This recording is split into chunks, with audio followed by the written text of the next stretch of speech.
bonjour. Voilà, après le travail sur les notes qui a été accompli jusqu'ici et pour lequel on voulait même déjà rappeler la note. Voilà, les différentes parties de la note. Nous avons ici, au niveau de la note, nous avons le crochet ou la harpe. Voilà, ça dépend. Donc on a le crochet ou la harpe ici. Nous avons la queue de la note. Nous avons la queue de la note. Et ensuite nous avons la note proprement dite. Voilà. Ça c'est pour les détails concernant la note. Pour revenir au niveau des silences, nous allons pouvoir étudier les silences en fonction des valeurs des notes. Ça veut dire que la ronde devrait équivaloir à 4 temps en silence à ceci.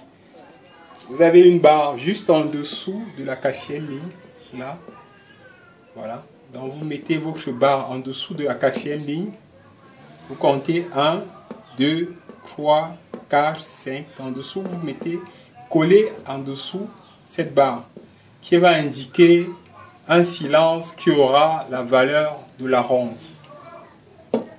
Voilà. Donc, lorsque je prends dans le métronome, la dernière fois nous vous indiquions que la valeur normale des notes, voilà,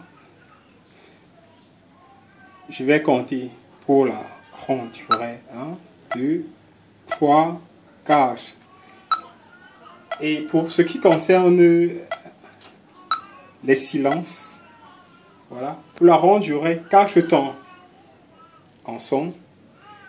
Et en silence, j'aurai 4 temps en silence. Ça veut dire que pendant ce temps de silence, je ne fais aucun bruit. Je reste silencieux.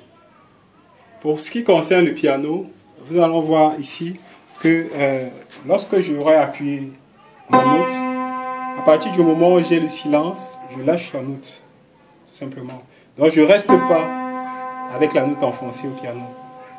Parce que ça correspond à autre chose, carrément, qui fait durer la note. Alors lorsque j'ai le silence, lorsque le silence intervient, je lâche carrément la note. Voilà.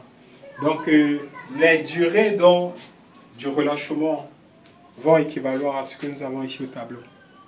Pour la ronde, voilà à quoi ça correspond au niveau de la partition. Une barre en dessous de la 4e ligne.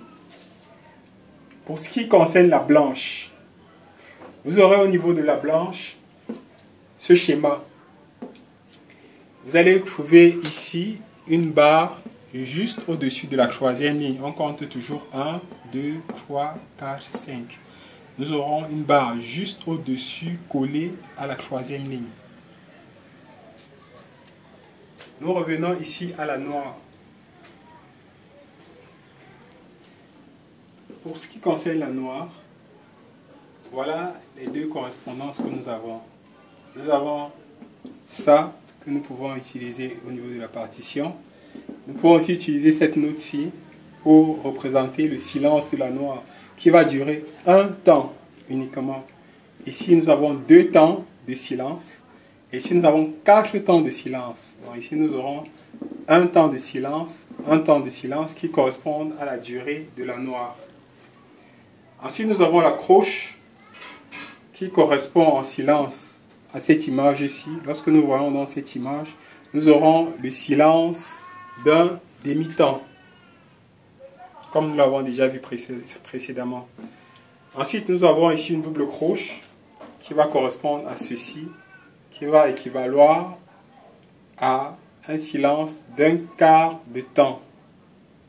Ensuite, nous aurons la triple croche pour un silence d'un 1/8 de temps. Ensuite, nous aurons la quadruple croche pour un 16e de temps. Voilà, nous avons fini avec les silences et nous vous disons merci et à la prochaine.